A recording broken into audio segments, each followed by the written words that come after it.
Good evening, everyone. I'm Vice Mayor Love, and Paige, our mayor, isn't here tonight. And I'm going to call this meeting of the November 28th City of Gallatin Council Committee meeting to order. First of all, Connie, will you call the roll? Absolutely. Vice Mayor Love, Here. Councilman Carter, Present. Councilman Fan, Councilman Fennell, Here. Councilwoman George. Here. Councilman Hayes. Present. And Councilman Juvance. Present. We do have a quorum. Thank you, Connie. You have before you the minutes from two different committee meetings from October 24th and November 14th. Is there To any? approve both. Okay, we have Second.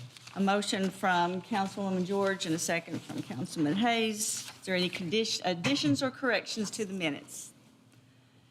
Seeing none, all in favor, say aye. Aye. Any opposed? Okay, they are approved as printed. Next on our agenda is public recognition. This is the time tonight when you may come and speak from the public about anything that you would care to talk to the council about. This is the only opportunity tonight. So if anyone has anything that you'd like to come up and speak to council about, please come to the podium and give your name and address and speak for 5 minutes.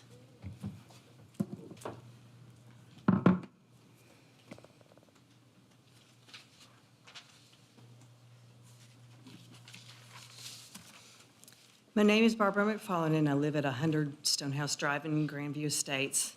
And I've lived at my residence for more than 30 years and was a resident in 1997 when the park was in development. I get very nervous when I'm talking about something that I'm very passionate about, so I've made some notes that I'd just like to read. Thank you for the opportunity to address the council regarding the proposal of lights on the soccer field east of the park entrance drive. Most of the talk or discussion I've been involved in surrounds lights, but lights are only one component of the impact this would pose to the residents of the neighborhood. Adding lights also brings concern for noise, privacy, and security. I'd like to address each. Noise. We've been told by the soccer club they do not allow noisemakers, and we appreciate that. However, cheering and chanting from loud crowds cannot be eliminated. Privacy. This issue was originally addressed with providing a, quote, buffer from the park. The trees were planted to create this buffer and was acceptable at the time the park was developed because the soccer fields were for day use only. This allowed the residents to still be able to have privacy in the evening with their backyards with family and friends. And of note, this buffer of trees does not currently exist at the residence of 100 Stonehouse Drive nor 114 Stonehouse Drive. Security. 6-foot fencing was installed at the perimeter between the park and the neighborhood. This does provide a layer of security to prevent free flow foot traffic into the neighborhood. And again, we appreciate this. And I would like to share an event that occurred in our backyard. One afternoon, not too long ago, I watched two women attempting to lift their bicycles over the fence in our backyard. I went out to ask what was going on, and they told me they were going to the park to watch their kids' ball games. When politely asking them to take an alternative route versus our backyard, the conversation changed, and it was not pleasant from these two women. They proceeded to throw their bikes over the fence and then climb over themselves. Their motivation was getting to a ball game. We have safety and security concerns, especially after dark, with adding additional athletic events that would be held at dark on fields adjacent to our backyards. We did reach out to each of you in a letter through email. And Mr. Carter, thank you for acknowledging receipt. And Ms. Love, we appreciate you replying and acknowledging the intent addressed in the ordinance, despite the fact that there's no written agreement that's been able to be located. And I hope I do not pronounce your name incorrectly, but Mr. Juvance, is that correct? Okay. I've tried to find words that softened how I felt when reading your reply, but quite frankly, I'm just going to use what initially came to mind as I read it. It came across offensive and closed-minded, and I'd like to address that. Mr. Juvance replies, he writes, Unfortunately, and contrary to your beliefs, there was no written agreement regarding lights. The only written agreement exists was about the buffer and tree line, and that has been fulfilled. He continues, I unfortunately cannot oblige to anything else than a written contract, and I have to discard any newspaper articles or that are totally unreliable. If we were following what is reported in the newspaper, there would not have been any more annexation, any high-density developments, or any new apartments in Gallatin. So my response to that reply is my, quote, beliefs, as you refer to them, are founded on documents available to me. A written contractual agreement was not mentioned. The neighborhood residents were never afforded the opportunity to review or sign a written agreement. Rather, we trusted the city representative at the time to ensure that what was verbally agreed upon was carried forward. The newspaper articles, meeting notes, and ordinance referenced were supporting documentation of this verbal agreement. I would agree that there is some news reporting that may be falsely reported or inaccurate. However, there is some reasonability to these articles, as the same information is referenced and documented in other arenas, and every resident in Grandview adjacent to the proposed park in 1997 recalls the same items agreed upon. The remaining residents from 1997 all recall the same items, written or not. Again, reading from Mr. Javant's reply, he writes, I am sorry you feel it is an inconvenience, but I am here to do as instructed by my constituents, and I will not oppose the installation of lights for the soccer fields. What I can assure you is that I will do my homework and make sure the impact of these lights on your neighborhood will be minimal. And my response to this reply is referencing this proposal as an inconvenience is unacceptable and inappropriate. It's not an inconvenience to those neighbors that it's affected. It's a noise, privacy, and security concern. It's easy to say yes to something that does not directly affect you. Would it be a different story if it were in your backyard? I feel like adding lights to the current soccer fields is being viewed as an easy fix, but not addressing the real issue, which is growth. If the growth of the Gallatin Soccer Club is what they are reporting, adding these lights will not fix the issue. What appears to be an easy fix is not always the right fix. In closing, we are respectfully asking lights not be added to the east side of the park entrance drive and that other alternatives or options be explored. These options might include partnering with the Gallatin Soccer Club to develop a soccer complex that would accommodate existing volume and provide room for future growth and expansion that would not impact residential areas. Add additional soccer fields that are not adjacent to residential areas and in the existing park complex, and possibly even utilizing existing Ms. athletic McFarland, fields I'm sorry, your time's up. for multiple sports like pairing football and soccer, a viable option for creative scheduling. It is a successful solution. Thank you. Thank you, Barbara. Is there anyone else who'd like to speak? Will you time it?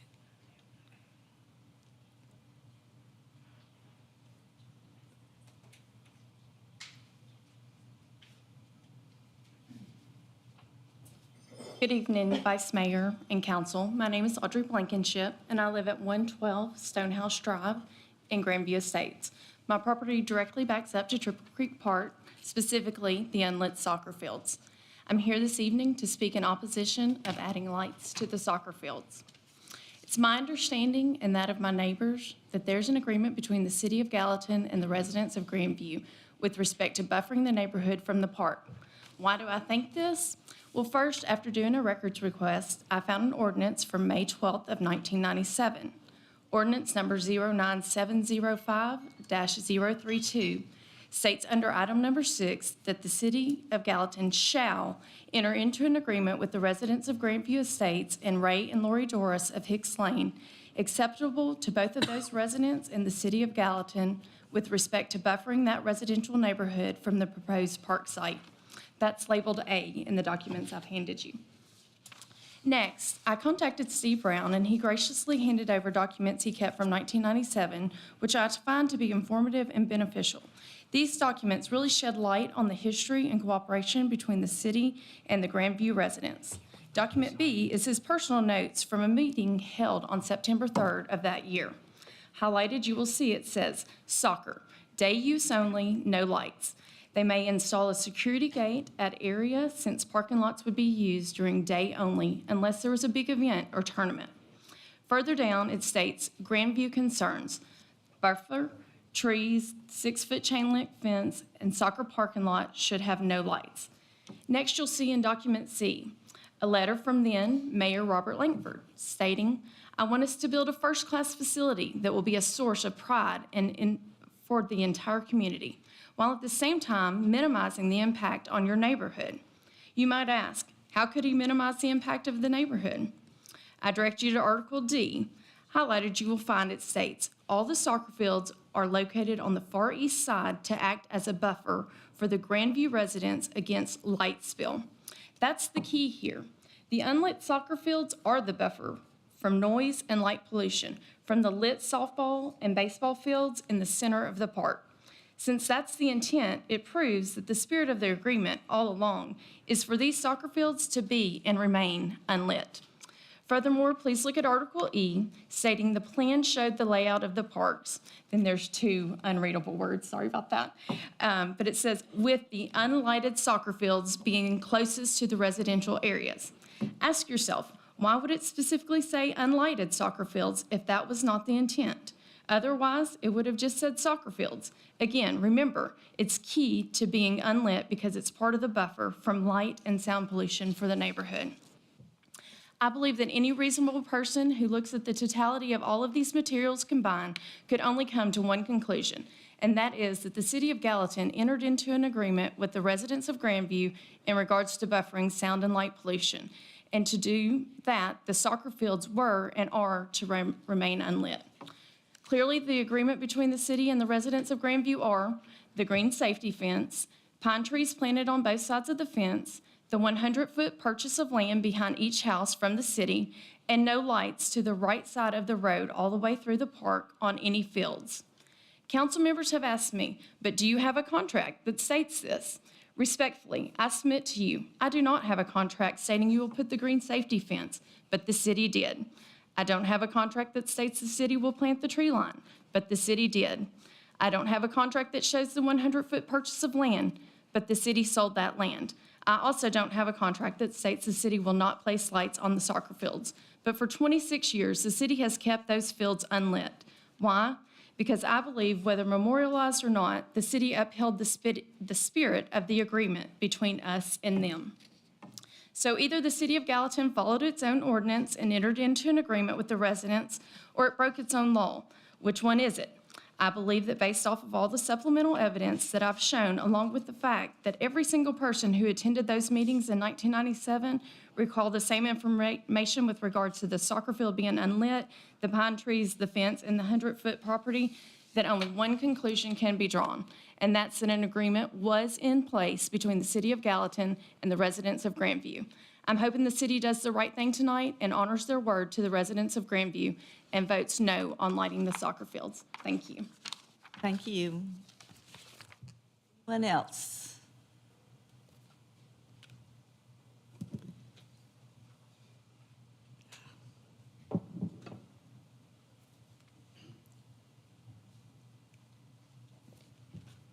Hello, everybody. My name is Shane Davis, 381 Quarry Road in Gallatin, Tennessee. I'm the current vice president of Gallatin Soccer Club.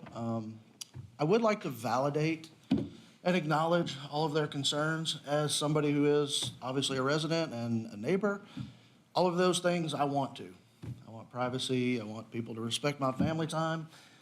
But, and they mentioned that there's a lot of growth. We have almost 1,000 kids right now that really don't have anywhere to play outside of that one lit area, which gets way overused. So we have put funds in place to try to condition that space as much as we can. But with that many kids in that small area, it just is overused. I've been on the board, or I've been with the soccer club now for probably 12 to 15 years, somewhere in there.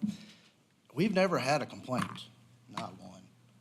We never had a complaint about noise, mostly because we don't allow people to get out of control. We never had a complaint about security, and we never had a complaint about lighting. Other than most recently, when I put a generator light pole out on the fields so the kids could practice. We had some neighbors come over and take pictures, and this season, I got solar lights. We paid extra to have solar lights put out there. They don't do as good a job, quite honestly. We paid a lot of money to light a very, very small portion of grass that just didn't work. We are trying to come up with solutions, creative solutions.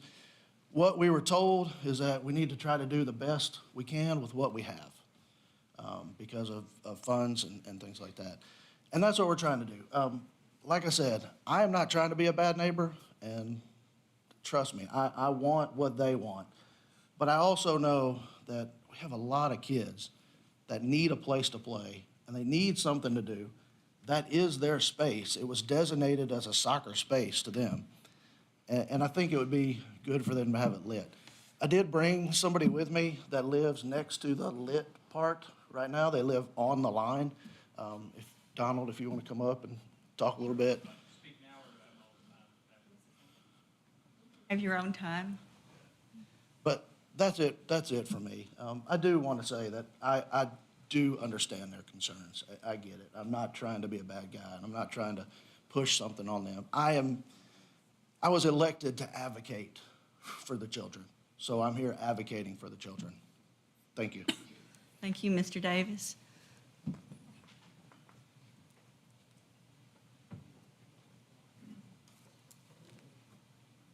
My name is Donald McNear. I live at 196 Grandview Circle.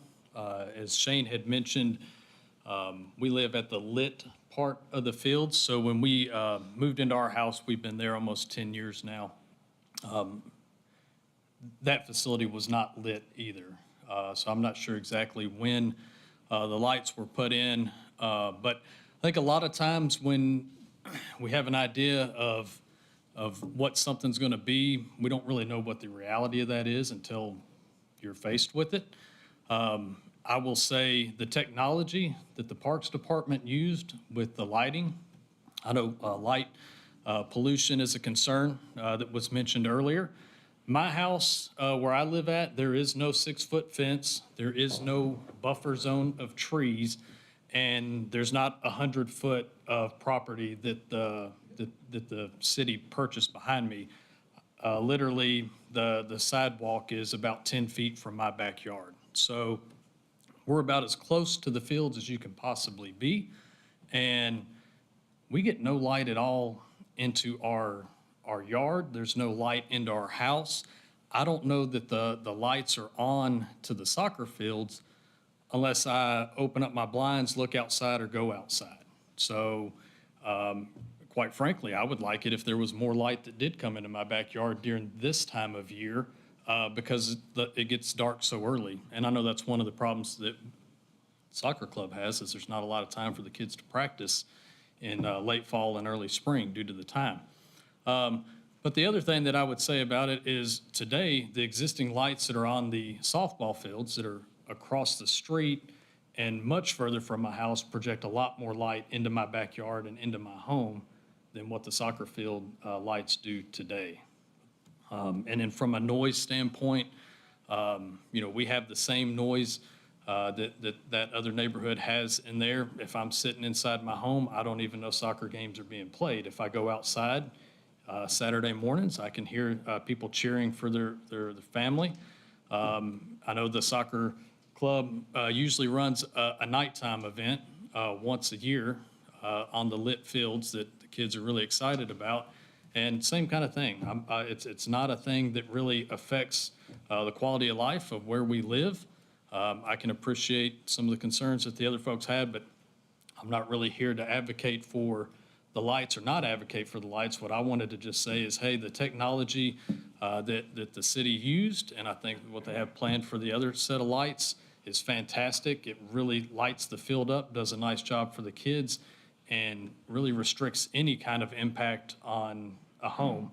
And if anybody that's in that area of the neighborhood would like to come to my house and have those lights turned on so you can see really how it does affect quality of life, I'd welcome anybody to come over there and see it for yourself, because I know there's a lot of times you have concerns about things and you maybe don't know what it's really going to be like until you're faced with it. And I would say it really hasn't been any issue at all for our family or any of the neighbors that we have along the line of houses where I live at there. And we've got some people that have kids, some people that don't have children, but so far I've heard no complaints at all from anybody with the light situation of having the soccer fields lit. Thank you, Mr. McNear. Is there anyone else who'd like to speak?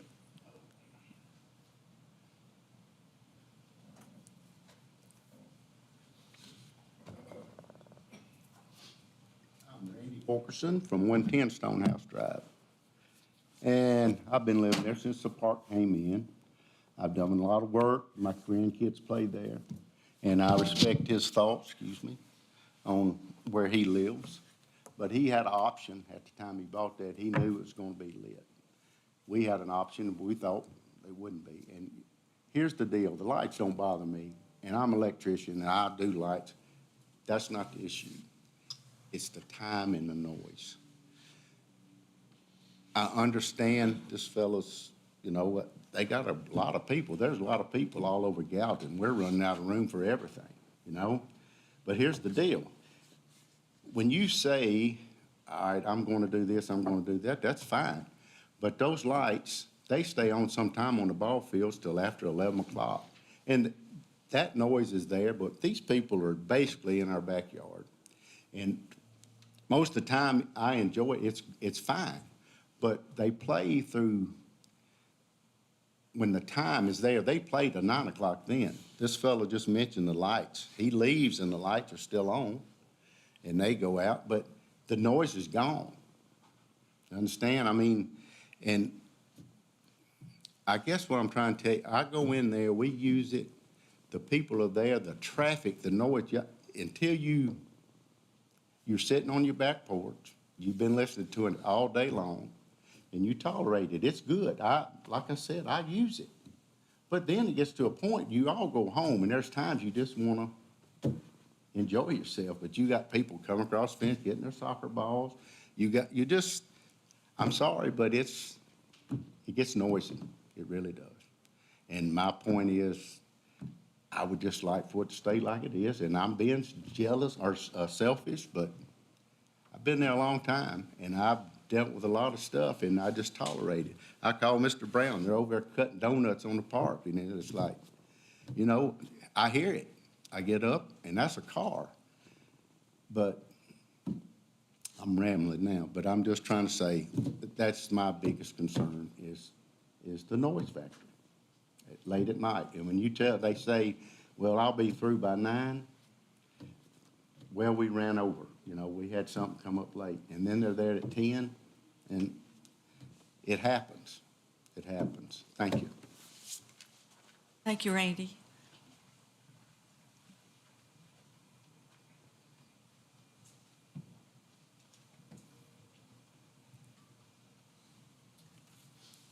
Good evening. My name is Steve Brown, 270 Grandview Circle here in Gallatin. I'm one of the developers of Grandview Section 3 and 4. Several years ago, I guess it's been 30 years ago, Elmer Hargis, who is a partner of mine, called me on the telephone. He worked at Redstone Arsenal in Alabama, whereas Redstone Drive is named after the place where he was living, and he worked at the arsenal at that time. He told me Grandview 3 was basically sold out at that time.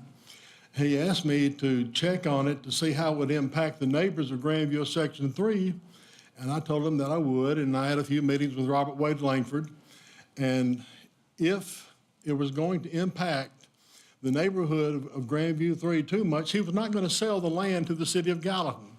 So there was a deal right there made by Mr. Hargis prior to the sale. Now, several of you were here at the time. several of your names are on the documents that were signed. So there is proof that there was an intent to have an agreement with the city of Gallatin going forward. It was not a contentious meeting between the two parties, the subdivision and the city of Gallatin. As a matter of fact, it was very cordial. We got together. I saved most of the articles from the newspaper, but one in particular, and I couldn't find it, the Gallatin Examiner said, "Congratulations with a thumbs up to the Grandview Estates residents and the city of Gallatin for working this out. That we can have a park and everybody can be cordial with each other, and it looked like it was a good thing." Some of the neighbors themselves at Grandview, we would meet quite frequently, and we had a meeting with David Brown himself, or several meetings with David. And David is the one that got up before the meeting. Lose and Associates was the architects, engineers at the time, and I think Hartfield and Roberts wound up being the ultimate engineer of the park. David stood up before a meeting and he waved his arms. "There will be no lights to this side of the street. There will be no buildings to this side of the street." I can't understand why David doesn't remember this. But he's the one that in the meetings that told us what the situation would be. And then Robert Wade said that we would do the 100-foot setback, and the residents were allowed to buy them. And we went on from there, and we were able to get most of the things we wanted in the contract prior to the sale of the land. I did not come here prepared to speak, but I'm just trying to go from memory of everything that happened. When I was developing Grandview 4 at the time, there was supposed to be no lights behind Grandview 4 either, and they were put up anyway.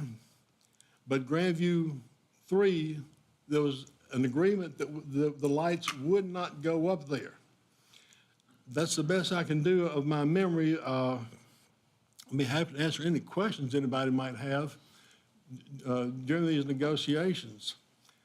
I do remember the night when we finalized everything. I did not realize that it did not go to council for a vote because everything was already agreed to, but basically a handshake agreement, I guess. But the city of Gallatin did, by a city representative, tell us that the lights would not go up behind there, and they didn't go up. It's been 26 years. So they have pretty much agreed and followed up what they said they would do, and residents of Grandview as well.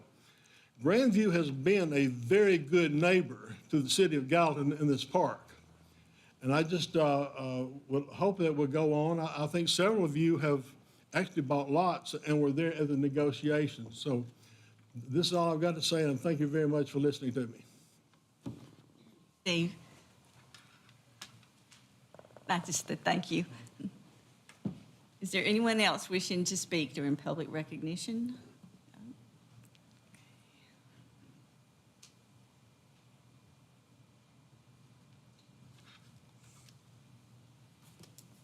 Hey, my name is Mike Ray, 929 Aqua Drive. We're building a house there.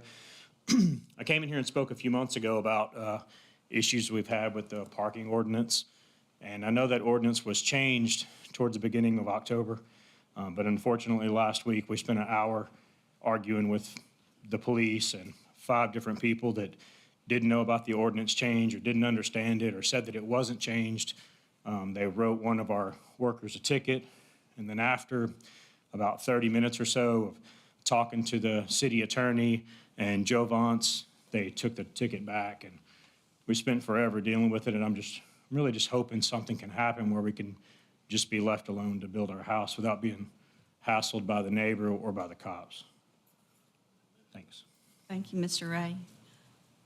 Anyone else wishing to speak tonight under public recognition? Seeing none, I declare public recognition closed for the evening, and now I'll go on to mayor's comments. I hope everyone had a really good and happy Thanksgiving. The decorations around downtown are looking really festive and pretty, and we appreciate all those who've been putting those up and decorating.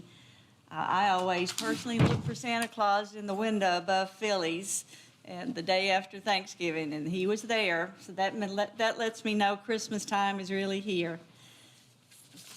See, coming up for events, Tuba Christmas is Thursday night. If you've never been to that, that is a wonderful event. That's going to be at First Baptist Church on Main Street at 7 o'clock, and it's wonderful. Tree lighting on the square starting at 5 o'clock, and that's always a great event too, with lots of Christmas spirit. It'll get you in the mood to go home and decorate if you haven't already.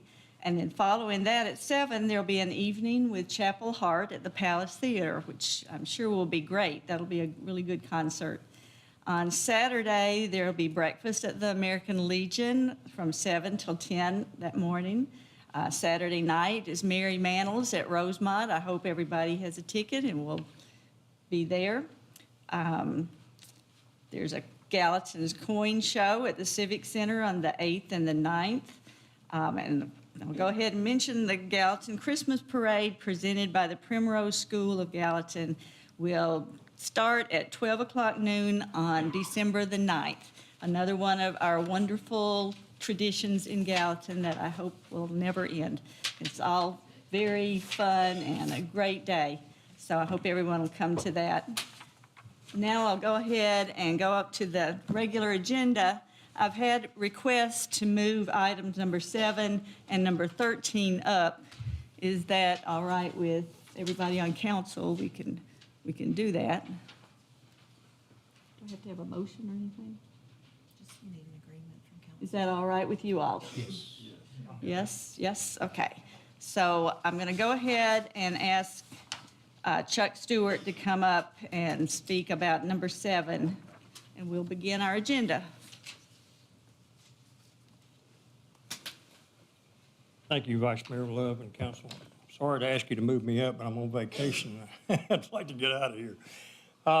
What we've presented to you tonight is the dumpster placement rules. These dumpster placement rules tie in with the parking that the PD has brought in for illegal parking. I gave you a list of definitions there which describes everything, and we broke it down into residential new construction remodels, commercial permanent dumpsters. If you read through the thing, basically what we're doing here is we're trying to prevent obstruction of traffic. A few of the contractors, we told them we were bringing this forward. They've already started doing what we asked. They're putting the dumpsters, no dumpsters allowed in the streets in the new construction so that the emergency response vehicles have a better pathway to get in and out of subdivisions. But also, we have required them to put in dumpsters with covers because we have a litter problem in Gallatin, as we well know that Mayor Brown talks about it a lot. We believe that if we get these dumpsters covered, then all the cement bags and Popeye's fried chicken bags and everything won't be blowing all over the city. Thank you. Motion to move to council. Second. We have a motion to move it on to council from Councilman Juvance and a second, I believe, from Councilman Carter. Any more discussion? Susan?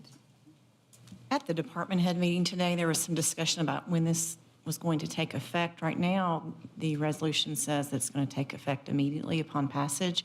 Is that your intent, or are you wanting to put that off to Now, we future normally date? give them 90 days to make sure that we pass them out to all the builders and all the contractors. And if someone comes in new to pull a permit, we give them a copy of the rules. So we usually wait 90 days, which would put us into February. You want us to amend that resolution? If you would, please, I would appreciate that because we'd like to get it in everybody's hands. Anybody else? Councilman Juvance? Thank you, ma'am. Just a detail, you numbered the dumpster number 5 where there is no number anywhere, so just, I'm playing. Typo error there? Probably Sorry. remove the 5. Anybody else? Okay. We have a motion and a second. All in favor of moving it on, say aye. Aye. Any opposed? All right, we'll move that on. Thank you, Thank you, Counselor. Chuck. Enjoy your vacation. We'll go ahead and move number 13 up now. David Brown.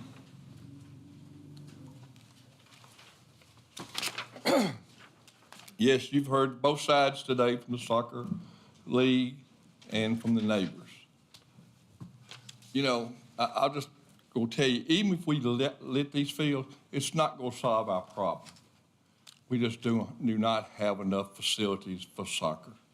So we're going to have to find some more facilities, either buy some more land or develop some that we already have. We don't have much that we can develop into good soccer fields because of the expense of some of the land that we own. So, yeah, I understand both sides. I mean, as they both presented real well. David, you know was you finished, or if I cut in? I didn't mean to cut in on you. I'm sorry? You okay? I didn't mean to cut in on you. I'm sorry. No, that's fine. Go ahead. You know the fields that we're not using, the baseball fields, it's got the press box and stuff like that. Is that possible to convert those into soccer fields? It is possible to convert them, but the problem is like Little League Baseball, which you've been involved in some of that, they're expanding too next year over into Triple Creek to use those fields.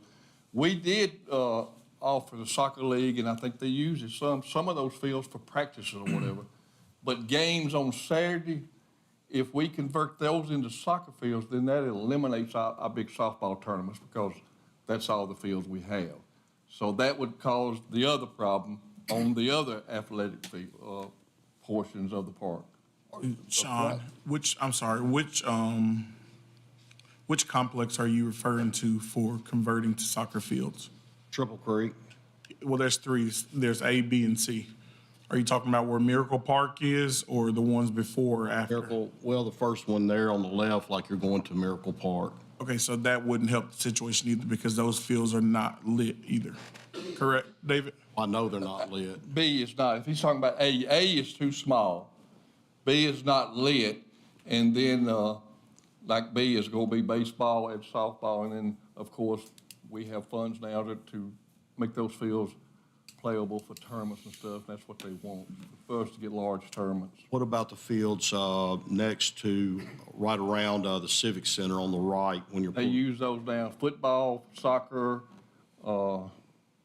We have 2 football leagues that use those. Yes, they are already being used. So we have no more land over there to develop more soccer fields. Is there any land over there for sale? I'm sorry? Is there any land over there for sale? Yeah, there is a piece of property adjoining Triple Creek that would make a nice addition for soccer or other things. You know, lacrosse wants to come to Gallatin, but we don't have a place for them to play. So that would do that. I know the ideal thing, and I would recommend and propose, is a soccer complex on the west side of town, but the land is just so expensive out there and I don't even know if there's any out there that we can even get. The land that we own off of Big Station Camp is too challenging with It's terrain. gonna be challenging and expensive to make any kind of athletic field. How many soccer fields would we need? I would say we need at least 3. You know, soccer fields are different. There's different sizes. There's a large size, and then there's little small ones. A small one, you know, you could take 5 acres and do 20. With 5 acres on a big field, may only do 3 of the regulation large field. And that's what we do now. The soccer fields that's on the far, that's lit. I'm gonna say the ones that's lit up there so you'll understand. We configure those different at times. You got sometimes in the league that you know, you have more, say, 7-year-olds than you do 4-year-olds, so you're making 2 big fields and only 1 little field. So that's why when we develop the soccer field, they're not crowned. It's all flat. Because if you crown it, then you can't move them around. So those fields are moved around. Here lately, they don't move them around very much because the league is just full on all ages. Well, you know, guys, I would love to see if we could try to find some more land. I've been in business there on Gallatin Road 40 years, and behind my place is a soccer field. So I know Mr. Brown personally. I remember when the deal took place. I remember reading all that in the newspaper, and I remember them talking about it not being lit down through there. I know that. That's just my point of view. I would hope that we can find a field or do something right there to try to help solve this problem. Craig? Well, and I hate to say this, but I guess I was the only one on here 26 years ago that that remembers this. But yes, we did have an agreement with them, and I remember many meetings having that we told them that we were not going to light those fields. And it'd be hard for me to go back and say, yeah, we're going to light them now. How many fields are there? 4? Or what? Right down through. Well, it's 2 big areas. Two big areas, yeah. You know, But anyway. depends on what size you want to make. Anyway, so there's no way I could vote to do that. That's why I think you're on the right track. I think we need to go out and probably look for some land to purchase over the next, few months, year, whatever. I don't know if it's in that plan or not to do that, but that's what we need to do, whether it's on the west side, this side, because I know soccer is really growing, and it's continued to grow over the last 26 years. But as far as the lights go, there's no way. And, there's no way I could sit up here and justify saying, taking that back from them and saying, yeah, we're going to put lights up now. Especially most of these people have lived there that long. I agree with you, Mr. Hayes. And when I talked to there's- the soccer, and I told them, well, there's no written agreement or whatever. I know. And everybody jumped on there was no written agreement. But in the conversations, there was said, it never was said definitely no lights. Definitely there would be a fence. Definitely there would be trees. And definitely we would sell them 100. That was immediately done. That was immediately done probably before we even dug the road out. So. And I even talked to another councilman that lived at Grandview in that time, and he even remembers, he said, I won't tell you his exact words, but he said, yeah, they did say no lights, so. And Randy knows him real well too, but yeah. Uh-oh. Yeah. Craig, on soccer field, I don't think you'd be that much in development of a soccer field. I mean, it's mostly level and you pull bleachers up, stripe it off in the nets, and you're pretty much can navigate, can't you? I mean, it's not like the expense of building a. But the leveling is the big cost of whatever land you buy. That's We bought Langley. Langley could, in the back fields at Langley, could be leveled off. But it's going to be very, very expensive because of the lay of the land. Another thing you said, that land that we have out there on Station Camp, I mean, you and I, we've ridden that before a couple times, and man, that would be just astronomical cost to level that land for soccer fields, ball fields, anything. That's the reason some of the land we have now is just not feasible for that, for the athletic fields. Is Rogers Group, that soccer complex out there, is that ours or is that Hendersonville's? It's leased through the Corps.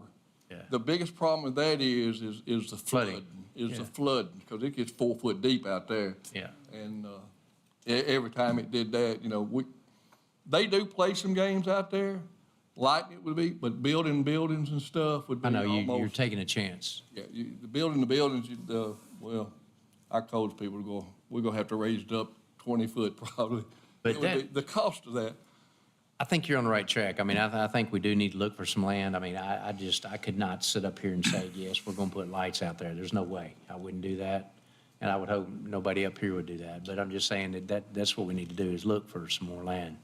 And I agree, because even if we don't have a written agreement, we obviously gave the intent to these people and showed intent. And I hate to change that now. Councilman Carter.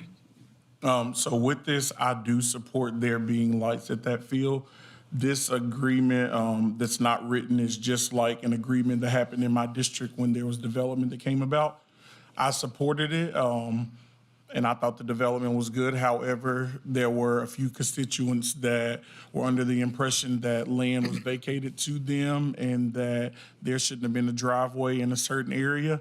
They were not able to provide documentation to say that, and this ordinance only says that there shall be, and it also says in there that, from what I'm interpreting, it's more so looking at buffering, and in conversations that I've had with different people and with the city, those buffering requirements were met.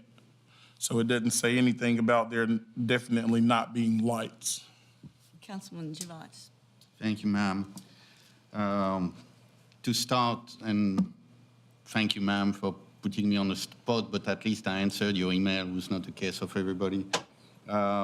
And I would love to have a soccer field on my backyard instead of construction noise starting at 7 every morning, all week long.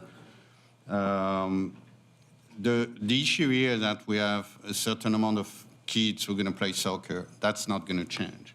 Okay, so at one point, I didn't talk to Sean about it, but I know how soccer works because I grew up with soccer and I grew up with these kind of things. At one point, with the number of kids he has, he's going to have to find a solution was going to be a transitory solution. He's still going to bring light.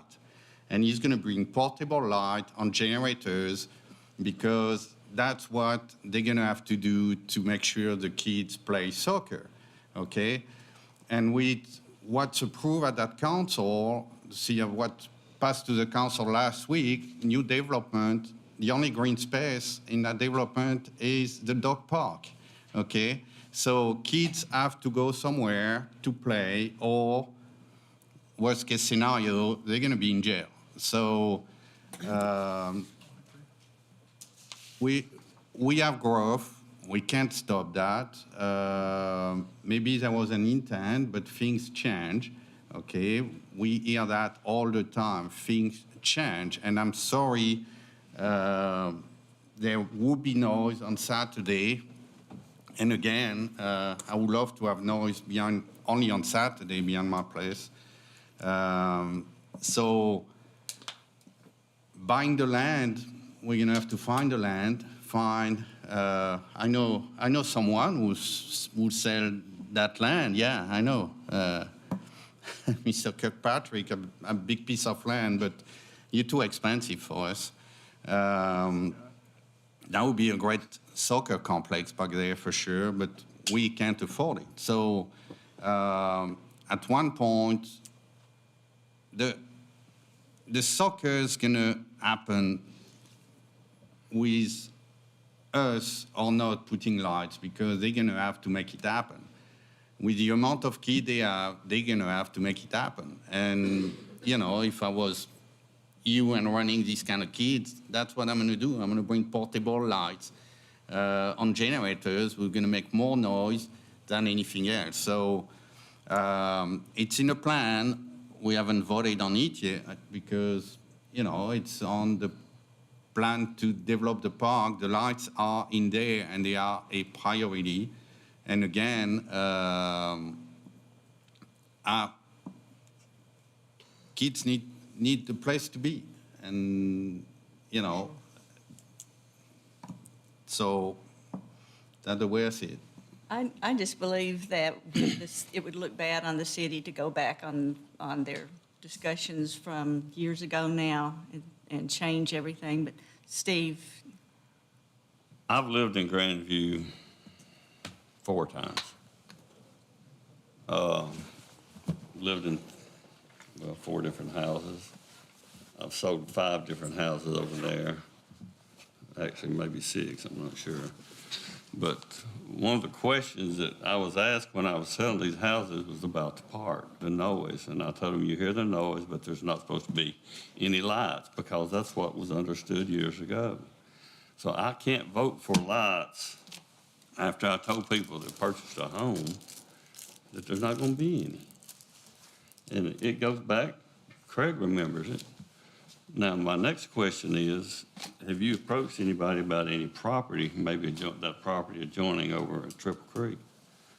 There is some works on purchasing that property. that property. And just to give you a little more information about property or whatever, the mayor and I, we have spoken with Welch College. There's a lot of land out there, but they're fixing to come and develop their land, so that's out. I'm going to try to approach Rogers Group for the property at the Coleman Farm about some of that, if that's a possibility, they would lease us some of that. I know that, now, I don't know the group's name, that has the barn and some land around it. I don't know how much they gave them. I heard 4 acres, then I heard 15 acres. So that would, if we could get a lease, we would have to get a long-time lease, because you wouldn't want to go down there and build some restrooms and concessions and stuff and light them, you know, in the future. But that, we are still looking, but I had a guy tell me today that $120,000 an acre probably gonna be the cheapest land that we find on the west side of town. That's probably pretty low. There's some on Long Hollow Pike. It's policy that I looked at before. About 15 years ago, I had 17 properties down there, and the council at that time just didn't feel like it was time to buy any land, so it had been looked at. The lights was the quick solution. I don't blame the neighbors. You know, the noise. It's not the lights. I think everybody will agree that the lights themselves with the technology is not the problem. It would be noisy at night when kids play. I mean, they go yell. I hope they would. If I was out there and I kicked a goal, I hope they'd be yelling for me. David, do you know Deanne DeWitt? Yes. Why don't you give her a call? I mean, that Comer, that could be a good short-term solution right there, possibly a long-term solution. We would be looking for a long-term because, you know. I understand that. Yeah. But, you know, I'm just saying that because my grandkids are involved in that soccer league, so. And that is their situation is they've got so many kids. And Little League Baseball now is growing. That's why I'm real hesitant about giving up any of those baseball fields. And it would cut out our biggest tourist attraction of all the softball tournaments if we gave that up. Because if you gave that up, what are you going to do in 4 years when all that grows? So, Well, if there's 1,000 kids, that's a lot of money being spent in Gallatin on a soccer day, too. That's your local kids, yes. Is there any projections on how many kids will be playing soccer 5 years from now in the city? We've grown between 2 and 4% every year. 2 to 4% every year. I mean, I'm 110% for soccer. I've got one son that played soccer in college, and that's when I finally learned about soccer. But there's only one sport right now that's growing faster, that's pickleball. we do need to start researching, trying to find some property. I think we're all 100% for soccer. Yes. And we want what's best for the kids, but I'm not sure, well, I'm sure that I wouldn't want to go back on what the city led people to believe a long time ago. So what's the will of this body? Move it on to another work session and send some type of delegation around, see if what we can find out about the Comer barn or even some property for sale. What you're doing is you're moving the lights on to another work session. That's what's on the agenda tonight. Right. I mean, clearly the votes are not here to push the lights through. I'm gonna make a motion to send it on to council. Second. And we have a motion as written to send it on to council. All in favor, or any more discussion? All in favor, say aye. Aye. Any opposed, say no. No. Connie? Unless you know how 5 many noes was, and 2 yeses. that was, Yeah. Got it. maybe that would be a good suggestion, would be to talk to Deanne and start looking around for something new. Thank you, Mr. Brown. Were you making a motion to put this, a similar discussion on a future work session.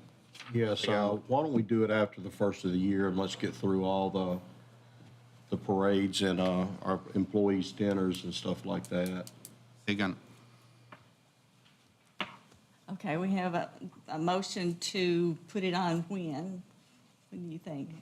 January 9th, That'd be fine, Susan. 9th or the 23rd. But in the meantime, in that motion, direct David and maybe the mayor and whoever else wants to be involved in it, to get a hold of Deanne and see if something can be worked out there, or Rogers Group, or see what's available for sale. And then report back to us at that. Right. Can you do that, David? Yes. All right. Ask them all, ask Rogers also if they'd be willing to dredge out some of that cove in there. Okay, so the motion right now would be to have this on the agenda for January 9th. Is that correct Second. for you too? Yes, ma'am. All right. Any more discussion on that? All in favor, say aye. Aye. Any opposed, say no. Okay, so that passes to be put on the agenda for January 9th. All right, thank you. Now we'll go back to the first item on the actual agenda, which is James Fenton. Vice Mayor, Council, James Fenton with Economic Development Agency. I've spoken with all of you briefly, but I would like to repurchase Lot 1, Phase 2 in the Gallatin Industrial Center. Motion to move it on. second. We have a motion from Eileen and a second from Councilman Javance. Any more discussion? Councilman Javance? How many acres was? 30. 30 acres? 30. $37,500 an acre is what we sold it to them for, and that's what we're purchasing it back for. Make sure we sell it at current market when we sell it again. Any more discussion? All in favor, say aye. Aye. Any opposed, say no. That motion passes. Thank you, James.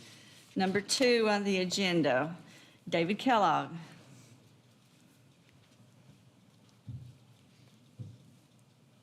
Thank you, Vice Mayor Love. David Kellogg, Superintendent of Public Utilities.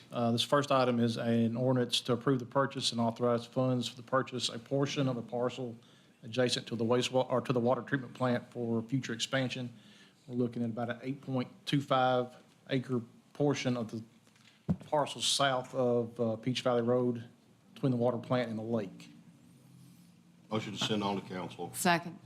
Got a motion from Councilman Fennell, a second by Councilwoman George. Any more discussion?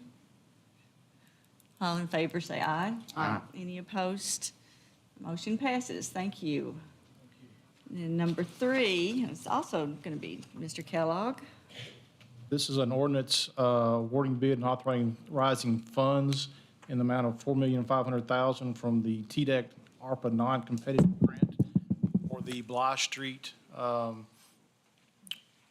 Bly Avenue sewer rehab project. Motion to send it on. I'll second that. David, just a little quick rundown about why we're doing that over there. So we work projects periodically to improve our sewer collection system, to eliminate inflow and infiltration from the rainwater. So this is just another portion of that. It'll be all of Bly Avenue, a section down Smith Street, and a section on South Water Avenue, just replacing old clay pipes and with newer.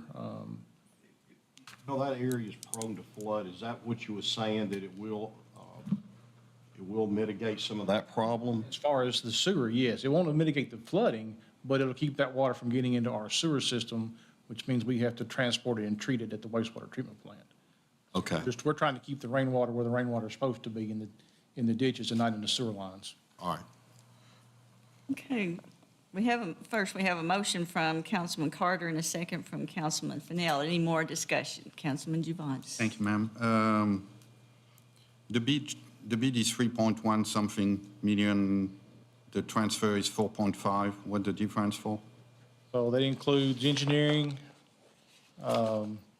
inspection, legal, and contingency. Okay. And another star that's probably more for Susan than you. On on the package, there is a letter from the engineering, not engineering, but the consultant firm who made a comment about the funding coming from ARPA and recommendation that the city make the contract award contingent upon the approval of TDEC to ensure that the contract is in full compliance with its fund distribution. And I don't see that in the ordinance, so my question is, if the ordinance is worded the way it is and we approve the ordinance, I mean, we approve the contract, if the contract doesn't mean is not approved by TDEC, where are we with that? I thought that it was the contract was supposed to have that language, but I'll look at that more carefully, and if this ordinance needs to be amended, I'll bring that to you next week. Thank you, ma'am. And we have a motion and a second. Any more discussion? All in favor, say aye. Aye. Any opposed? Passes. Thank you. Thank you, Mr. Kellogg. Next up is be Nick Tuttle.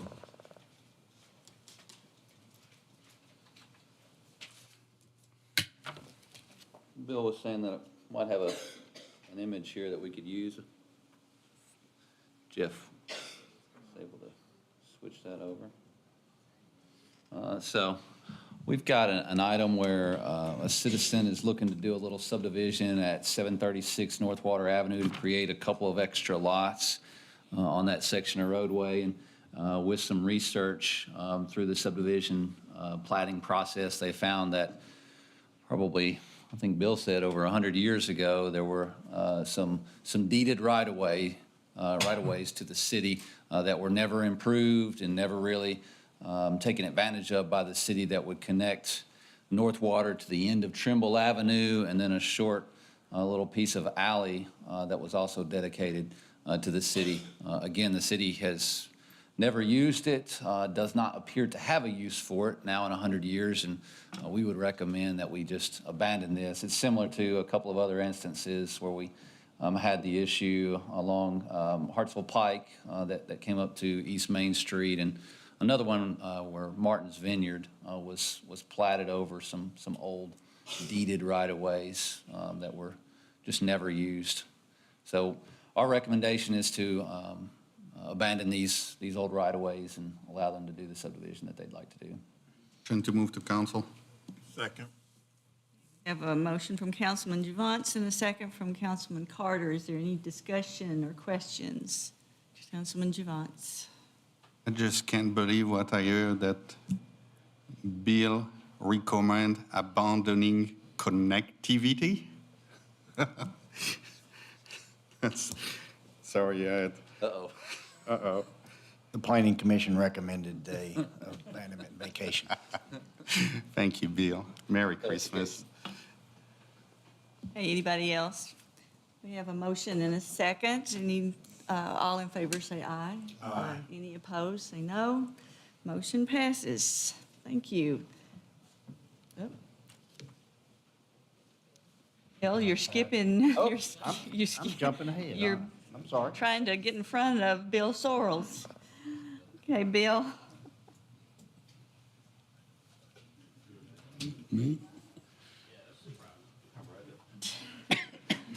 Don't need to skip line in front of Bill. Apologize, I didn't know I was going to be presenting it. This is for the grant that we've applied and received for the 10 officers from the COPS grant. Motion to send. Second. Okay, we have a motion from Councilman Hayes and a second from Councilman Juvance. Any? Carter. I'm sorry? Carter, okay. Second by Carter, sorry. Sometimes it's hard to tell who's saying something. Any discussion or questions? Okay, that sounds great. All in favor, say aye. Aye. Any opposed? Okay, motion passes. Thank you. Now, Mr. McCord. Now my turn. Okay, Bill McCord, City Planner. This next item is a request for rezoning of a 6.17 acre portion of a parcel located on the east side of Big Station Camp Boulevard. This property is zoned right now MU, mixed use, and it was part of the Hidden Creek master development plan associated with the Revere apartment complex. So what you have on the screen here I'm pointing out is Big Station Camp Boulevard running roughly northwest to southeast alignment, and the 6.17 acres is the southeast corner, we'll call it, of the Revere Hidden Creek master development plan. The Revere Apartments is in this kind of triangle shape here. The properties along Big Station Camp Boulevard, when they did that master plan, they changed it from PGC to MU. That accommodated the apartments, and the MU accommodated certain commercial activities along Big Station Camp Boulevard. What's occurring now is that the property developer who is doing the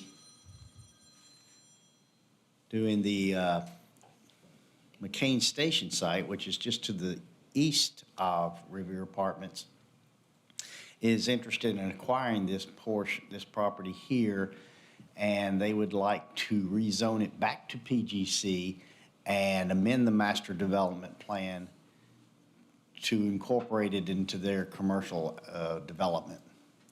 As a part of this, the current plan that you see now shows of various out parcels or commercial lots that will line up along Big Station Camp Boulevard. All of this back here is the Revere Apartments.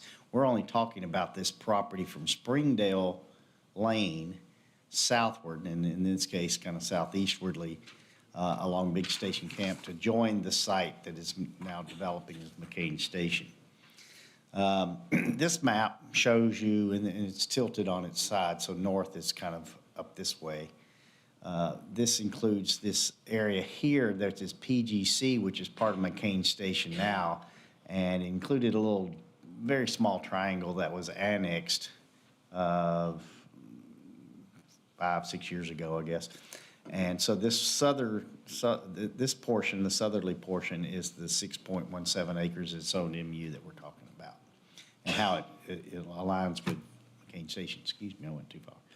The architecture would be very similar to what the architecture is now.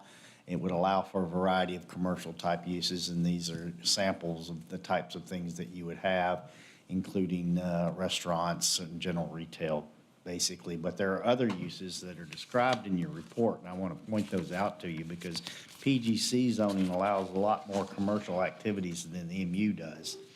So there might be some concerns of the council to restrict certain types of commercial activities if that's what you wanted to do. And that sometimes occurs. That occurred on, for example, the Chandler Marketplace property. There were some restrictions on certain types of commercial activities, even though they have the PGC zoning.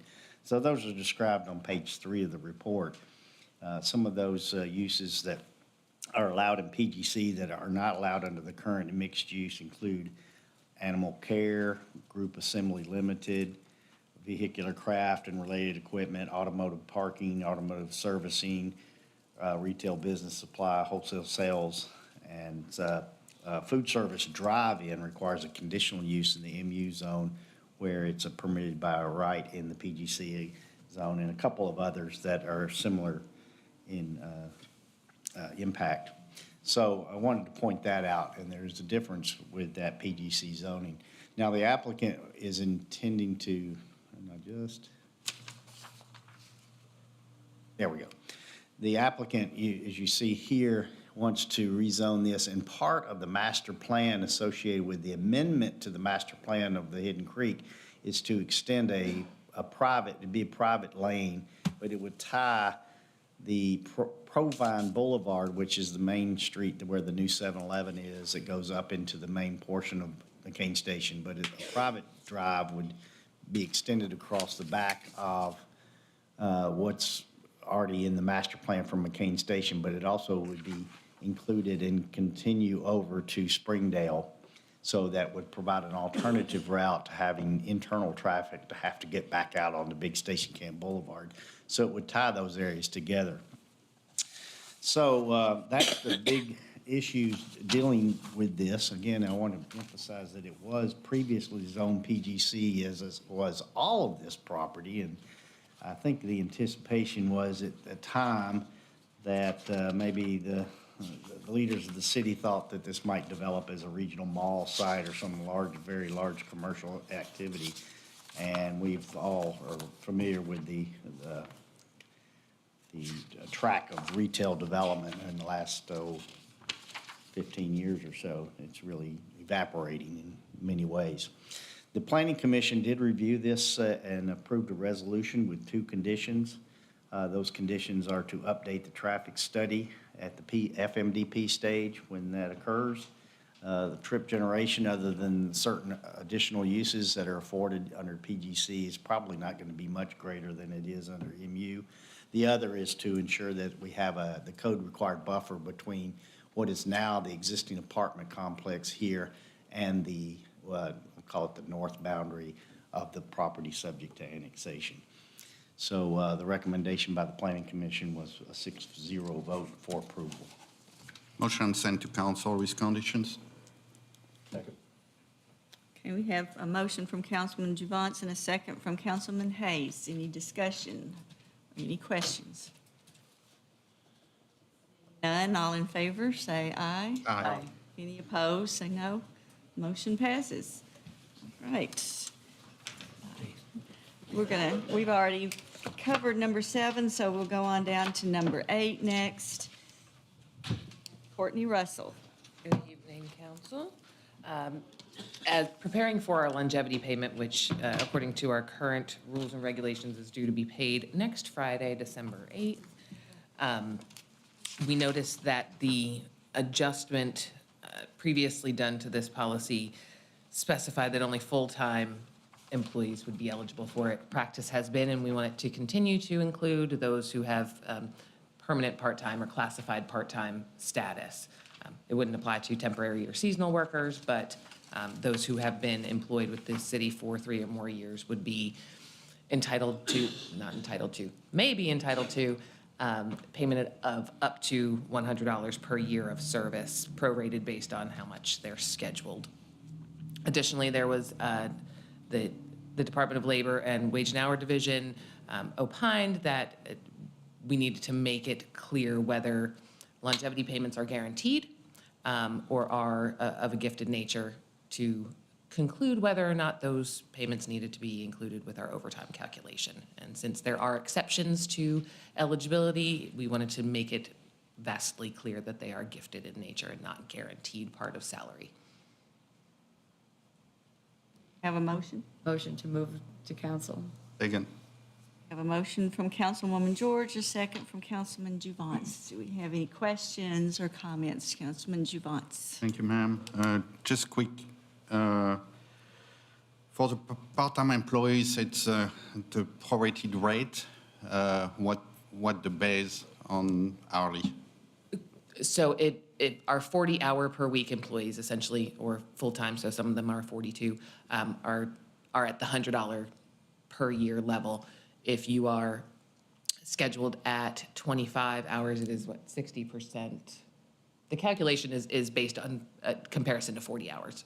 So 25 would get that prorated, I think 60 or 65% of that. And you added, I say you, but got added a sentence to say additional circumstances may negate an employee's eligibility status.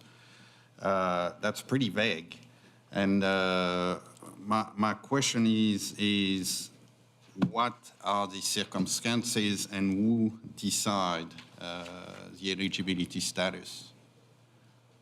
Because there is nothing, there's just that sentence. Right. So that kind of encompasses the fact that if there were changes to, if council were to say, we don't have the money for that, it could be taken away. That's covered in the budgeting line. But then the additional circumstances are, if you have a break in employment during that year, it's potential for, if you are in unpaid status for a really long time, then you might not be eligible for it. We haven't clarified exactly when they wouldn't be eligible. It's not necessarily it's not discretionary But that's in kinda nature. how I read it. The I way can- it's I can see written, that. it's kind of, because there is no There's no really definition of no what those definition additional of it, circumstances. and there is no protection on that. So I don't like that sentence. I don't know if we can do better or put more things on it, or remove it. You just second that? You just second it? Yeah, I second it, but to open for discussion, now I can discuss and I can get Susan involved on what she thinks about that and make a change if needed. But I think it's kind of too vague for me. So our motion is to move this on to council as written. Do you want to amend that, or are you? Did you second it with the intention of changing it?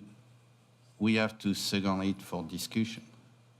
So I have no problem with.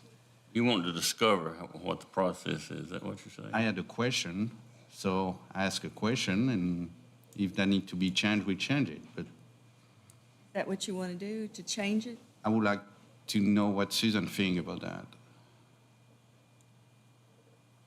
Sometimes things are intentionally written vaguely, and I think this is one of those circumstances where it's probably not best to define it. But if this council wants us to go back and look at that, I can work with Ms. Russell to come up with some additional language. It's just whatever the will of this body is. I No, mean, if you think the language is okay, I'm okay with it. I think the language is okay. Oh, any more discussion on that? So the motion is as written. All in favor of sending that on to council, say aye. Aye. Any opposed, say no. Okay, so that motion passes. Thank you, Ms. Russell. Thank you. Number 9, Susan McCauley. Yes, I'm handing out a couple of revisions to what was in the packet. I had sent out this draft policy, I think the week before Thanksgiving, to department heads. I received some feedback, and we discussed it at the department head meeting this morning. So this is a contract administration policy. If you will, when you get the policy, there were only a couple of changes that I made, and they are redlined so that you can see what those are. We're not really changing our policy on contracts, but we just don't have anything in writing. And I just feel like it is that we are at a level now where it's best for our city to have a written policy on this. I think it will help our department heads when they're negotiating their contracts. So often, when they send contracts to me, they have terms that we cannot accept, and it really slows down the process of getting their contracts approved because we're going back and forth. And I think having this policy, I'm very hopeful that on the front end, they can tell them, we can't accept that, here's a policy, you're going to have to change that if you want to contract with the city. Like I said, we really aren't, I'm happy to discuss anything that's in the policy. One thing that I did leave open that I would like to have some discussion with this council on, it's been really vague since I've been in this position. I've been here for 9 years as to what, if any, contracts are supposed to come to council for approval. Some department heads bring their really large contracts for approval, others do not. There's nothing in our charter that requires that, and there's nothing in our municipal code that requires it. So I'm basically asking for some guidance from this body. I certainly wouldn't want every contract to come before council because we would really tie down our departments in getting their work done and getting contracts executed. If there is a high level, certain amount that you want to make sure comes to council, we can put that in this policy. If you say that no contracts are required to come to council and the mayor can approve any contract, then that's the way, we'll write it in here. I just want some feedback from this body. Susan, I'm quite Make a motion first? Whatever you suggest us to do. At this point, we're not looking at any contracts. At this point, some departments bring their very large contracts and get those approved, but typically, no, the council is not approving contracts. And it's not anything, some cities, it's required in their charter or in their municipal code, and some of them, it's at a certain level. In the department head meeting, we discussed maybe, if council was going to approve, setting it at a high level of maybe 250,000 and above, or something of that nature. There are some contracts required in this policy, if it's for a certain length of time, that to bind the city for a long time, the council will be approving. But for day-to-day operations and those types of contracts, right now, you're not approving those. And my question is, at a high level, do you want this to be approved, or you want to continue this way? I think the departments would like some clarification. That's why I have brought this to your attention. Does anybody have any suggestions, or? I did. Well, with insurance, and we've approved the insurance contract. Yes. So that's something that comes to us. And that's at a higher level. Yes. And That's what I'm saying. Some departments bring contracts, others do not. And so I think we need some clarification for the departments to know what types and what level of contracts do you want to approve. And I would review all the contracts before they came, so they meet everything that's in our policy, and I could say that we recommend for approval, just like, if an insurance contract, when that comes now, those types of things. I would continue to do that. That's not going to change. I just think the departments would like some clarification about when they are required to bring something to council. okay, and at this point, there isn't any, so if it's working, why do we want to change it? What do you think, Susan? I kind of think like maybe they're putting it out there because there has been a problem with something. There's not been a problem. Okay, There has well, good. not been a problem, just seeking clarification. Okay. Like I said, some departments bring contracts, others do not. There has not been a Should problem be at all. like a I think if you are certain amount or a going to, certain it type? needs to be at a very high level, because we don't want to tie our departments down and cause the process to be extended any longer than it already is. So if we pick a number, it would just be arbitrary. Yes. And like I said, what we discussed in department head meeting is potentially, if you're going to set it at maybe 250,000 and above. How much? 250,000 and above. We don't have a whole lot of contracts that we're going to, I agree with that. that are going to meet that threshold. There would be very, very limited. You're saying that the department has discretion up to 250? Well, it's not department head, it's the department head, then I approve and the mayor executes. So it's not like the departments. Point, does nobody look at it, I guess is what I'm going to say. Oh, it's always looked at. It's always reviewed. Every contract is reviewed. I have to review it. We have a form in my office. I review every contract, even the most minor of contracts, because the mayor will not sign, and I don't blame her unless it has been reviewed, to make sure it is in the right format and that there's nothing that is illegal. Like, we need to have Tennessee law to govern all the things that are set out in this policy. We can't indemnify. We get that routinely those types of clauses are in every contract that we get now, unless they're used to doing business with a municipality. And so we have to strike that. That's one reason that we're doing this policy, is so that on the front end. So $100 contracts you have to look at? I do. Anything that the mayor signs, yes. If it is a contract, I review it. We don't have a lot of $100 contracts either. We do have some small ones, but not $100. No, the department says you should have some discretion, I would think. A motion to move to council with amended language that every contract 2050 or higher for council approval following Susan advice. How much did you say, Pascal? 250 a quarter, 250,000. Okay. I second that. So Councilman Javance has made a motion and seconded by Councilwoman George. And Councilman Fan, if I could go back to what the statement you just made, the department heads always have discretion in their contracts.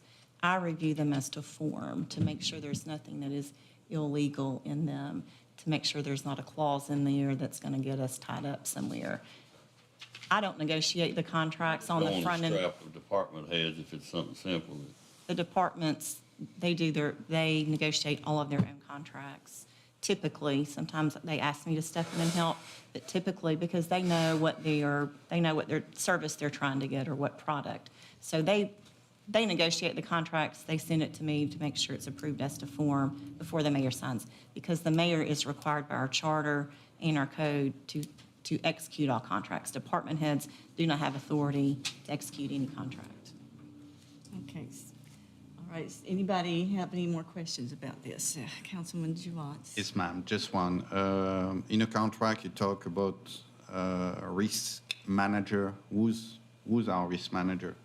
Natalie Logue, and she's in my department. Okay. She's in my department.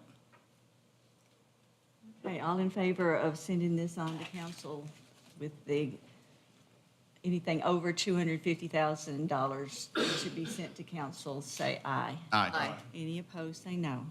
Okay, that motion passes. We're on to number 10, Rachel Nichols. Similarly, we are requesting that the city adopt a grant policy. Pre-COVID, we were given a new position for a grant coordinator, then COVID struck and things slowed down, and we're back to going forward again, and we want to create a policy that gives all the departments a general guideline of step 1, step 2, step 3. Some of our departments who regularly deal with federal grant dollars are experts at this, and they know the process, and they just run through it. They can do it with their eyes closed. Send on to council. Second. Okay, we have a motion from Councilman Fennell and a second from Councilman Fan.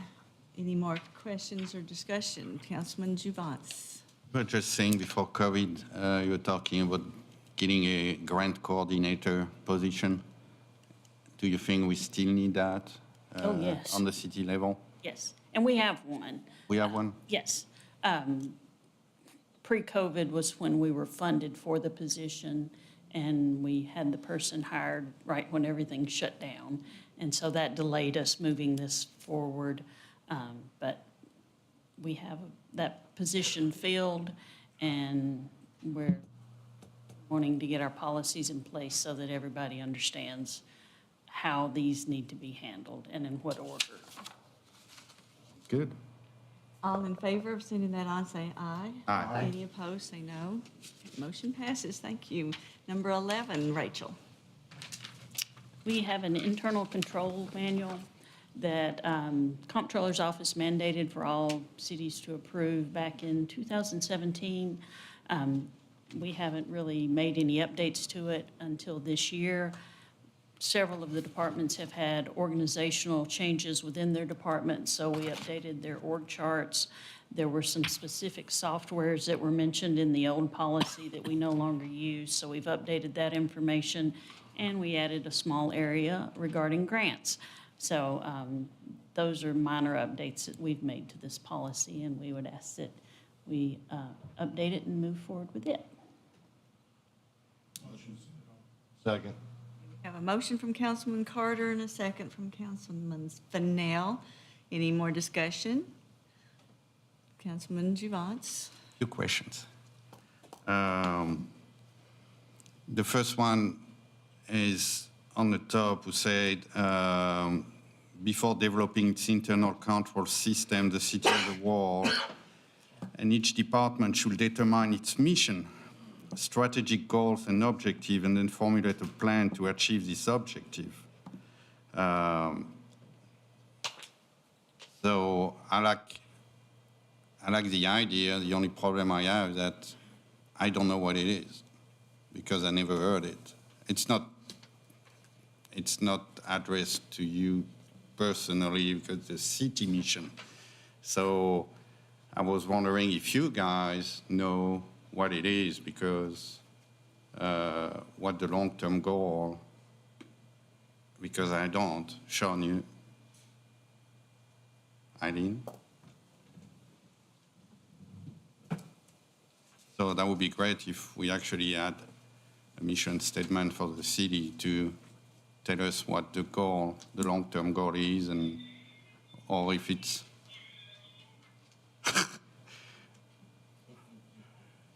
I apologize, I did not understand where, page 3, 121 on the packet. okay, thank you.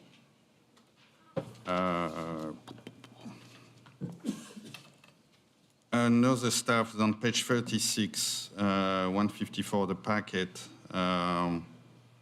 where it says the city should keep detailed information to readily identify capital assets by a log with serial number or by tagging the assets. I wanted to make sure we have that because I don't see any tags anywhere. We do not have an asset tagging system in place. But do we have a log?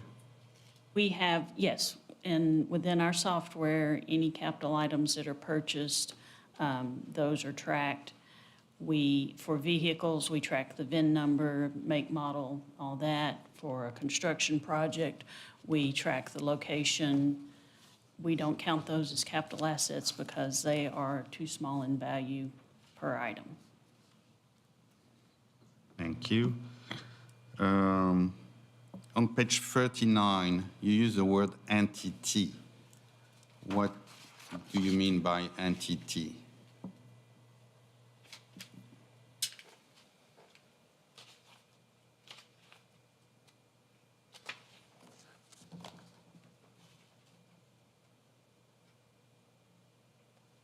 Used several times. The entity is the city government. Okay.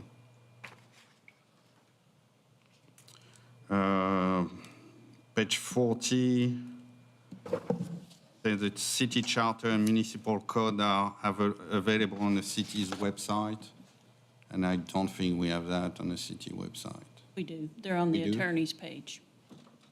You have that on your page? Have for years since I've been here. Thank you. Learned something tonight, I'm glad.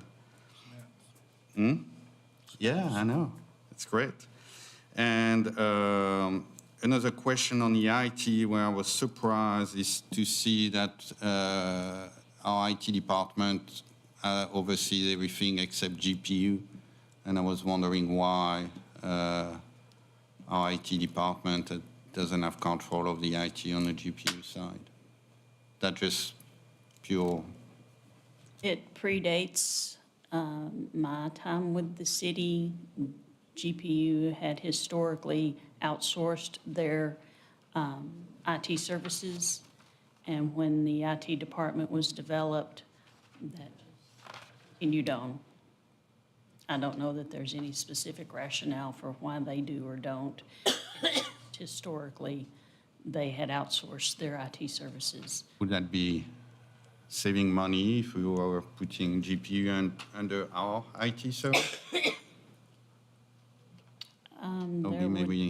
There would probably be some cost savings just for scale, but then there would also be additional services that our staff would have to undertake that currently someone else. Work for you? For Jennifer.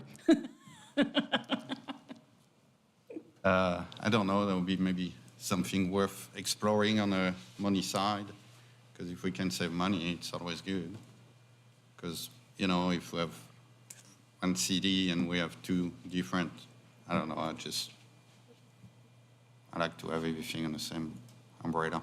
And there are some pieces of it that it's all working together, but for their software, that was outsourced years ago.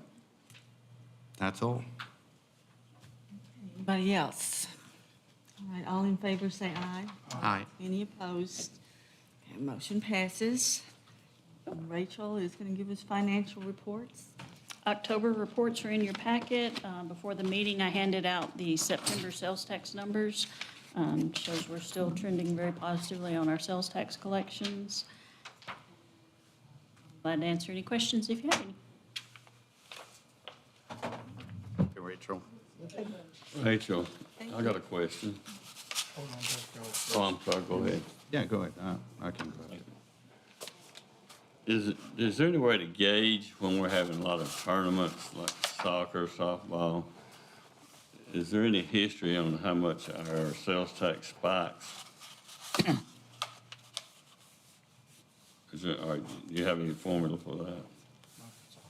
I have not looked into that. I don't know of any means offhand other than just comparing month to month, year over year, and backing out what our routine or anticipated normal growth would be to see if. The reason I'm asking, I was just wondering, like, if we purchase property for a soccer complex, how much it'd actually be costing the taxpayer, or how much revenue it's bringing in additional?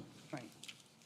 There are lots of studies. We looked at these a while back on ball fields, I think. There are lots of studies out there that have a mechanism that they use to estimate what different type tournaments would bring in as far as tourism dollars and actual money into the city that isn't normal citizen local spending. And we could do that. I'd like to see that because I followed soccer for 3 different sons, and it gets pretty expensive. People spend a lot of money on soccer.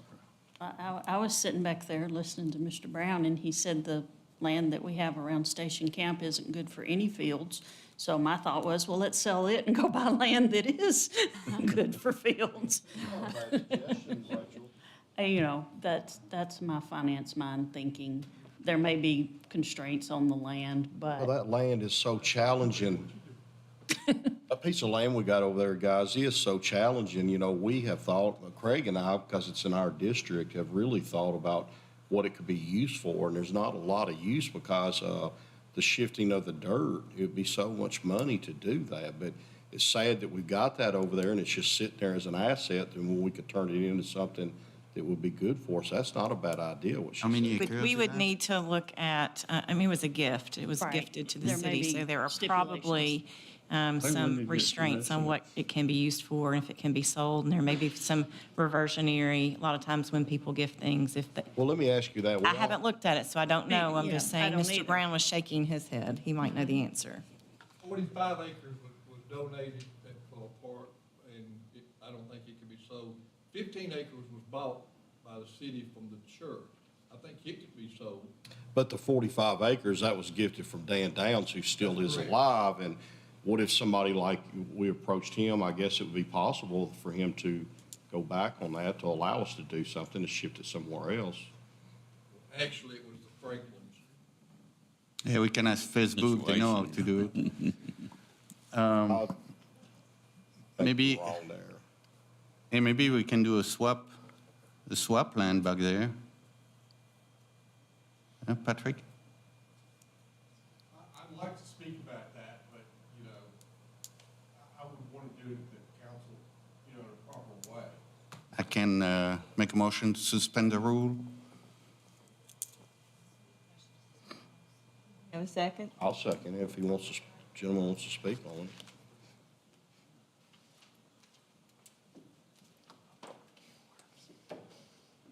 Thank you, Vice Mayor. Thank you, members. Thank you, Councilman Javance.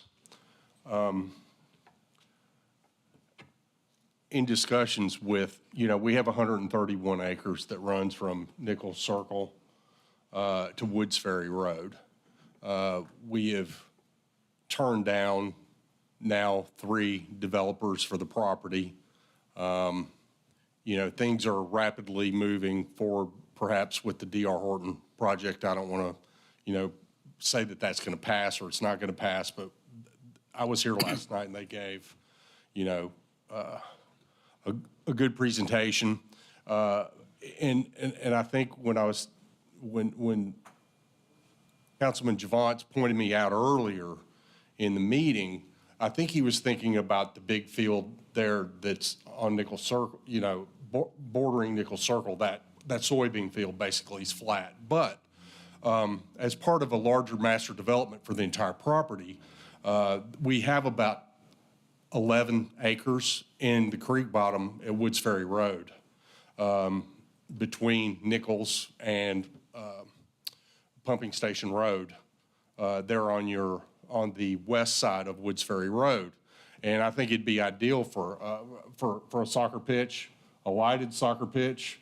And I mean, certainly, I don't want to project. I don't have a developer. I mean, we're now in the process of recruiting a mixed-use developer for the property. And I've suggested it to several of you at some point or another, including Mr. Fenton, that if the Clear Lake Meadows extension is going to run north-south through our property, and of course, if you approve 760 units to go on the green property, and we've already got about 100 units going on the Woods Crossing property, which is the Chaffin property between Woods Ferry Road and us, I think you need another outlet. And if you ran an east-west road from the Clear Lake Meadows extension along the TVA easement there out across Woods Ferry Road and across Bulls Creek out to 109 South, you could create an outlet there. Well, if there were a soccer park there, and I mean, was just actually looking at USL League Two, which if we're really going to develop soccer in Gallatin, the whole problem is that and I coached for the Sumner County Soccer Club. Two of my kids played for Gallatin Rangers. They played for Tennessee United at various times. My son is a senior at JP2, plays soccer there. Oh, my address is 1287 12 Stones Crossing, Goodlettsville, by the way, for the record. But like I said, this land is available, and as long as we could still leverage that 11 or 12 acres in that bottom on Woods Ferry Road as part of the density that we need for the larger development. I mean, we could certainly, I know green space is really important. I think a soccer park would be a great way to leverage the land for green space and for us to, hopefully develop it for and of course, Councilman Fan was talking about the economic impact. If we had one of these, let's see, MLS is the top division, USL Championship, USL League One, USL League Two, a fourth division professional team here in Gallatin. I think it's perfect because we had two teams win the state championship in our county at their levels, and Merrill Hyde came in runner-up. So we are a hotbed of soccer. So certainly this is something we've been talking about. This is something I'd been sort of pie in the sky all along, but now we have a need, an express need for a lighted soccer facility. So like I said, any way that I can, join that conversation, I'd like to. Thank you for your time. Thank you. Thank you, Joe. Anything else pertaining to the financial reports? Just one, please. The city administration, there is a transfer of 2.57 mil on the report.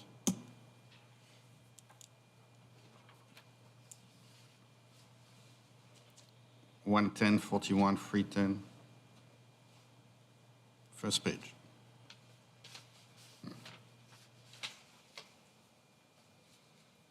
Oh, the transfers are open POs from last year or budget amendments that we've done so far this year. That's probably the Clearview Park $2 million-ish balance that was unspent that we have to carry forward to keep that project moving forward. That'll be a big piece of that one. I'd have to look to see what other pieces are.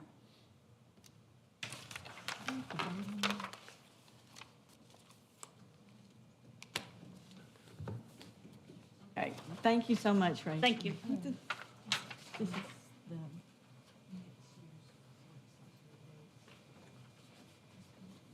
So we've already gone over number 13, so that brings us to number 14. In your packet, you'll have the list or the times suggested for the city council meetings and work session dates. I believe I just need to get y'all's approval on these. So these are just for our regular and work sessions, and it's set out in our municipal code. So this is just the public notice showing that we are advertising the public notice for all of our meetings that are required.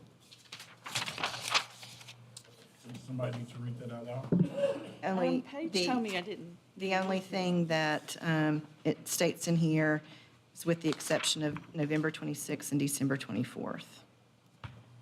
So that Mayor always brings this each year before the beginning of the new year, and they advertise so that all of our meetings are properly advertised and noticed in the newspaper, that it's required. Everything except for the two exceptions are required by our municipal code. And Paige just said I needed to get your approval, is all. Second. Okay. We have a motion Motion. and a second to approve these. Anybody have anything to discuss about it? Everybody okay with it? All in favor, say aye. Aye. All opposed, say no. Okay, so those are approved. That's the end of our regular agenda, which brings us to other business. I know that Rachel has something she wanted to bring up. For the meeting, I handed out an ordinance and a blue sheet for requesting $13,000 to have arbitrage calculations and reports created for our different debt issues. Historically, we've not had a problem with this because our interest rates that we borrowed were low and our interest rates that we were earning on the idle funds or unspent funds was low. But now that interest rates have jumped up so high and we have some unspent bond proceeds, we're required by our bond resolutions to have this calculation performed. And for the 2021 bonds that we issued, one for the general fund and one for water, sewer, gas, since we borrowed it at such a low rate and investment rates have risen so high, we have the potential for having to pay some of that money back to the IRS. They don't like us borrowing money at tax exempt rates, and then they see it as a form of speculating when we don't spend that money timely. So we're encouraging departments to spend it down. Supply chain issues have caused some delays in the spending. Staffing issues, not only with us, but with vendors and contractors doing the work has created some delays, but we're required to make these calculations to prove to the IRS that we either spent the money wisely and we're clear, or that we may potentially owe them some of the interest earnings back. Motion sent to council. Second? Second. Okay. We have a motion from Councilman Fennell and a second from Councilman Carter. Any more questions? All in favor, say aye. Aye. Any opposed, say no. So that motion passes. Thank Thank you, you. Rachel. Is there anyone else in council or anyone else who wanted to have any other business brought up? Okay, department heads? Anybody? Nobody? We have a motion? Okay, do we have a second? Or are we going to stay? All in favor, say aye.